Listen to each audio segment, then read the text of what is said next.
domingo 26 de diciembre de 2004.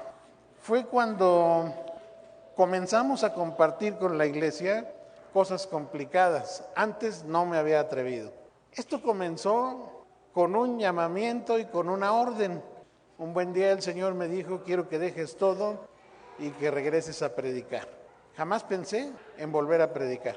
Esto es otra parte de un testimonio, pero lo que quiero contarles hoy no alcanzaríamos si me dedico a platicarles eso primero. Desde prácticamente la fecha en que nacimos hay una evidente guianza de la mano de Dios para la vida de un servidor. Increíble. Pero bueno, cierto día, hace ya casi 20 años, estaba en casa de los hermanos, ¿puedo decir sus nombres? Los hermanos Palancares. ¿Y puedo ser indiscreto? ¿Sí? Bueno. Estábamos platicando de cosas normales, de verdad. O sea, había un compartir la palabra de Dios, estábamos en un plan muy bonito, pero de pronto el Señor nos empieza a guiar por otra ruta. También les quiero decir que cada vez que estoy con ustedes, el Señor me enseña algo. Ninguno de ustedes, por pequeño que parezca, se crea que es un instrumento inútil. Al menos estoy atento la mayor parte del tiempo, porque cualquiera de ustedes puede decir una palabra que va a desatar una revelación. Así sucedió en casa de la hermana. Me hace una petición muy común: hermano, ¿podría hacer una oración? Siempre podemos hacer una oración, ¿verdad? ¿Cómo no, hermana? ¿De qué se trata? Es que mi hija, por ahí de entonces, no sé si tendría 17, 19 años la niña, decía nuestra hermana, ella no se involucra como cualquiera de nosotros en la adoración, en la alabanza. Si nosotros levantamos las manos, ella no. Si nosotros aplaudimos, ella no. Si nosotros nos postramos, ella no. Pero es muy correcta y muy respetuosa. Lo más que hace es arrodillarse, inclina su cabeza y empieza a adorar a Dios. Pero del resto, no, ella no participa así. Nada más que el viernes tal, que hubo una velada, estábamos en ese lugar, en el lugar de la congregación, y sucedió que de pronto escucho el ruido clásico de cuando la silla la tienen que recorrer, y me doy cuenta que mi hija es la que ha recorrido la silla, le estorbaba para postrarse. No es lo mismo arrodillarse que postrarse, ¿eh? Postrarse es cuando algo eres y quedar pecho a tierra, bueno, o a cemento. El caso es de que a partir de ese momento ella manifiesta una relación diferente con el Señor. Sigue habiendo una secuencia en lo que está sucediendo y de pronto la hermana escucha que la niña está sollozando. Y sí, la voltea a ver, efectivamente, nuestra hermana, así como estaba postrada, convulsionada en llanto y diciendo palabras ininteligibles ahí en el piso. La hermana muy discretamente no le quiso preguntar en ese rato ni después, sino hasta otro día, y ya le explicó cómo había estado el asunto. Ella nunca había visto esta parte, ¿eh? La parte del santuario. Dice que de pronto se abre una visión delante de ella. Eso fue lo que platicó. Lo asombroso es que me acuerde, ¿verdad, hermana? No sé por qué tengo ese tipo de memoria. Ha de ser el Espíritu Santo, que es mi apuntador, y me dice cómo están las cosas. Ella entonces explica que a la entrada del santuario, a la entrada del atrio, se detiene, y la voz de alguien que le dice, ella la identifica como la voz del Señor: ¿por qué te detienes? Avanza. Y entonces ella, un poco asombrada, comienza a caminar y pasa por el altar de bronce, por la fuente de bronce, y llega hasta el cortinaje del lugar santo, y ahí se detiene. La voz nuevamente le indica: ¿por qué te detienes? Avanza. Así que ella traspone las cortinas del lugar santo y ve cómo, esto es lo asombroso, ella nunca había visto esto. Tal vez nosotros tiempo después vimos una película, un servidor lo sabía desde que era niño, porque en la iglesia del sábado nos habían instruido acerca de todas estas cosas, pero ellos no. Ve del lado izquierdo el candelero y del lado derecho la mesa de los panes. Y avanza y se detiene porque hay un elemento, hay un utensilio del santuario que se llama el altar del incienso, el altar de oro. Y ahí se detiene otra vez.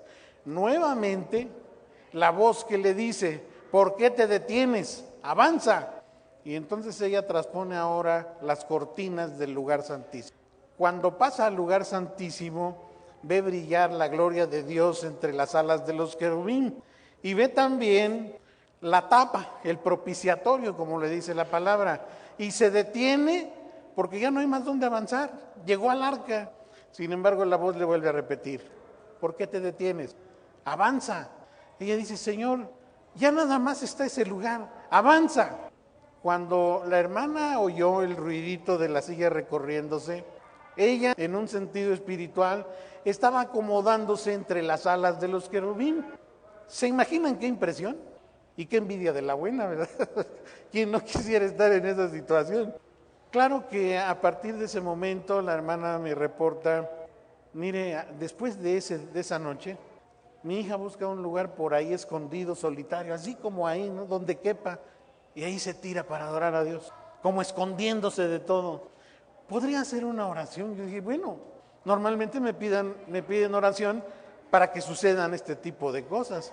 Lo extraño es que la hermana me dice, ¿podría hacer una oración para que ella se diera cuenta que aunque tenemos una relación con Dios, esto no implica que debemos de olvidarnos que estamos en este mundo? Algo que me vino a la mente inmediatamente es la similitud de los nombres. Aquella mujer que el Señor Jesús le dice, con los muchos afanes estás ocupada, pero a ella le tocó la mejor parte y no le será quitada. Si yo hubiese dicho eso, a mí se me hacía agresivo, como que no era una palabra suave para ella. Entonces, para tener una palabra exacta que decirle, le pregunto al Señor, ¿y ahora qué le digo? Está difícil, Señor. ¿Qué le digo? Porque es cierto, las dos tienen razón, una con una relación increíble con Dios y la otra con una responsabilidad aquí en la tierra. Pero ¿qué le digo a la hermana? Por cierto que el hermano Víctor, unos minutos antes, unos 2-3 minutos, alguien había llegado y lo había llamado para hacer algún reporte, alguna cosa así. Y en ese momento no se encontraba, ya regresó al rato. Estábamos sentados a la mesa. Cuando de pronto, así como los estoy viendo a ustedes, se abre el mundo espiritual. Y así como los estoy viendo a ustedes, contemplo a alguien que está tirado en un enorme salón con un embaldosado como el que la Biblia describe. Levanto mi vista, lo curioso es que el que estaba ahí más o menos tenía la misma perspectiva de un servidor.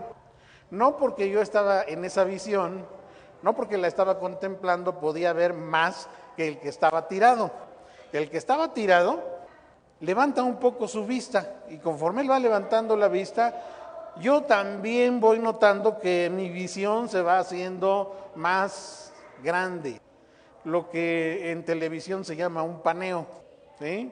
Hay detalles y cuando quieren tomar una porción más grande del escenario, recorren la cámara hacia atrás y la levantan un poquito y el panel completo se puede alcanzar a ver. Yo le dije al Señor, no, porque no puede hombre verte y seguir viviendo.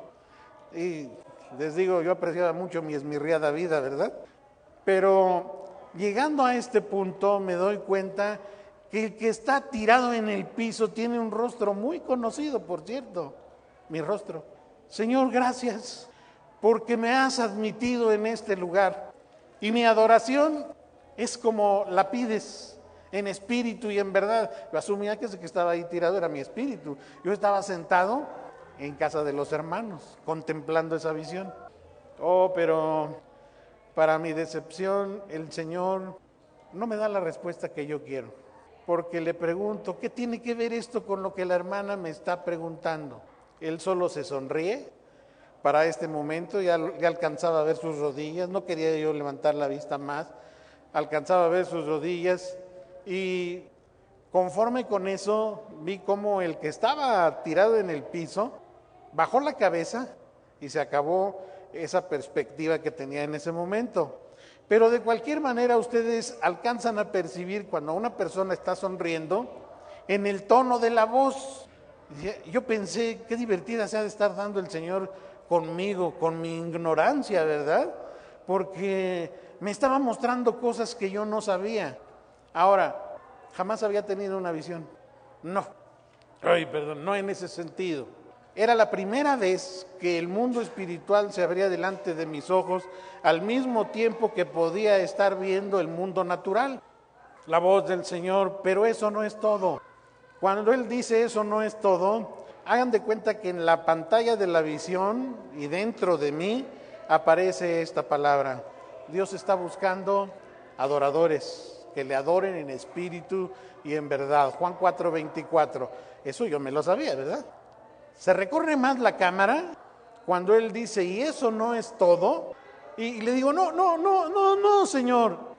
Inútil. Él lo que estaba queriendo hacer, nadie lo iba a sacar de su intención, menos un yo. Así que me muestra en la siguiente visión que no solamente está ahí el individuo tirado en el piso, postrado, sino que hay alguien adicionalmente a la diestra de Dios. Este texto ya lo sabía, pero no tenía ninguna explicación congruente. Y el Señor lo pone, Efesios 2:6. Acuérdate. Yo creo que hasta los puntos y las comas y los acentos nos hace que nos acordemos de ello. Así que adicionalmente de lo que se está mirando en ese momento, puedo apreciar la palabra de Dios que dice, y juntamente con Él nos resucitó, y asimismo nos hizo sentar en los lugares celestiales con Cristo. Ya, a ese punto, ya no era normal el asunto. Así que le dije, Señor, esto ya no concuerda con lo que yo aprendí. Esto ya no es la teología que yo traía. ¿Cómo es posible esto? Además, ¿qué le digo a la hermana? Que eso es lo que me está interesando ahorita. Y ahora sí lo veo que se sonríe. Ya la cámara lo había tomado de frente y el que estaba sentado a su diestra, que yo esperaba que fuera Cristo, no, Señor, tenía mi rostro. No, Señor, esto no es posible. No es posible. Y eso no es todo, dice el Señor. ¿Cómo? Eso no es todo. ¿Ya te diste cuenta que estás sentado ahí en la tierra, ante esa mesa, ante estos hermanos, y que estás vivo? Juan 6:63. La carne para poco aprovecha. El espíritu es el que da vida. Si es que tu espíritu está acá conmigo, explícame, ¿cómo es que sigues vivo ahí? Pues eso es lo que te digo, ya no entiendo. No concuerda para nada con la doctrina que a mí me inculcaron, con la que me compartieron. Señor, ¿cómo es posible esto? Y se vuelve a sonreír y me dice, y eso no es todo. ¿No es todo? ¡Qué tremendo!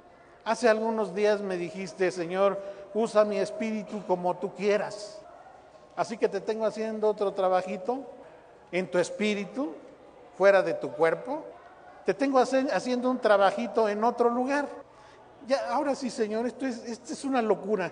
No entiendo nada. Por favor, dime. Perdón, pero ya para ese momento ya se me había ido toda la idea de que la hermana estaba preguntando algo noble, ¿verdad? ¿Cómo es posible, Señor? Ah, bueno, me responde, pues porque eres mi hijo. Y ahí comienzan un poco más de 3 meses, casi 4, caminando, comiendo, acostado en la iglesia, en cualquier lugar, me interrumpía y comenzaba a platicar conmigo. Me dejaba tan asombrado todo lo que él decía, que lo único que podía yo pensar es, Señor, ¿cómo es posible? ¿Cómo es posible todo esto que tú me estás diciendo? Asumía que era su voz, asumía que era su voluntad, y él seguía con la misma respuesta. Pues porque eres mi hijo. Cuando naciste de padres humanos, adquiriste la naturaleza humana. Así que llegaste a ese mundo con un espíritu humano, un alma humana, un cuerpo humano. Pero a partir de que recibiste a Jesús como tu Salvador, algo en ti dejó de ser humano, porque yo lo he engendrado. Juan 1, versos 12 y 13.